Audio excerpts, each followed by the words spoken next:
Dans cette vidéo, on va faire le résumé d'un livre de la sociologue, écrivaine et figure féministe marocaine Fatima Al-Mernissi. Il s'agit de Rêve de femme, une enfance au harem. À travers ce roman autobiographique, Fatima Al-Mernissi relate sa vie d'enfant dans un harem de Fès aux années 40 et 50, là où des femmes belles, intelligentes, militantes sont à la quête de la beauté, à la conquête du pouvoir et qui cherchent à s'évader de toutes ces notions de harem. Ce dernier est constitué de différentes familles. La famille de la narratrice y vivait avec la famille de son oncle. Le harem est composé de plusieurs femmes et fils, d'anciennes esclaves, de cousines et de tantes divorcées. Elle décrit également le harem de son grand-père aux environs de Fès et nous montre ainsi qu'il y a plusieurs types de harem. Depuis son jeune âge, la petite fille entretient une relation soudée avec son cousin Samir et ensemble, ils se posent plein de questions sur le harem. Ils sont curieux, ils ont très envie de cerner cette notion en demandant des explications à de vieilles personnes et c'est autour de ce thème que leur amitié tourne.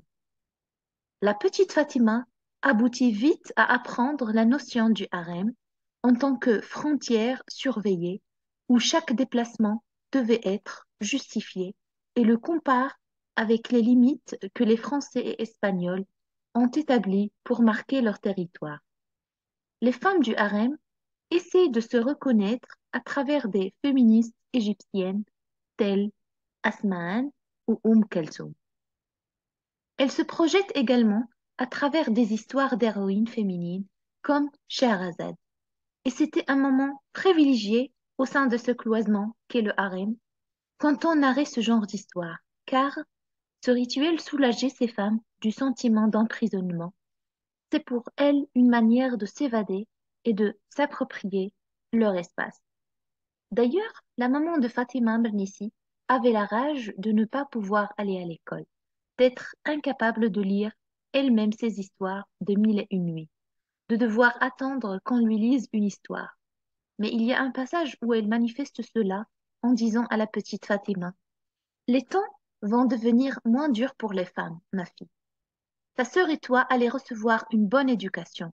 Vous circulerez librement dans les rues et les jardins et vous découvrirez le monde.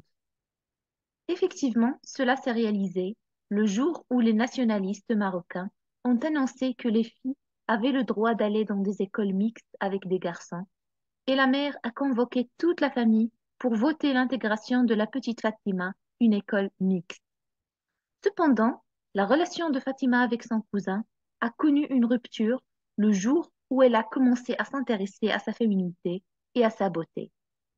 À un moment donné, le père de Fatima en avait marre du rituel de sa femme avant d'aller au hammam, qu'un jour il avait dépensé une fortune pour lui acheter des produits français, que cette dernière avait catégoriquement refusé dès qu'elle a appris que ces produits étaient fabriqués par des hommes dans des laboratoires, en disant si les hommes me dépouillent à présent du seul domaine que je contrôle encore, c'est-à-dire celui de mes produits de beauté, ils auront bientôt le pouvoir de contrôler mon apparence physique.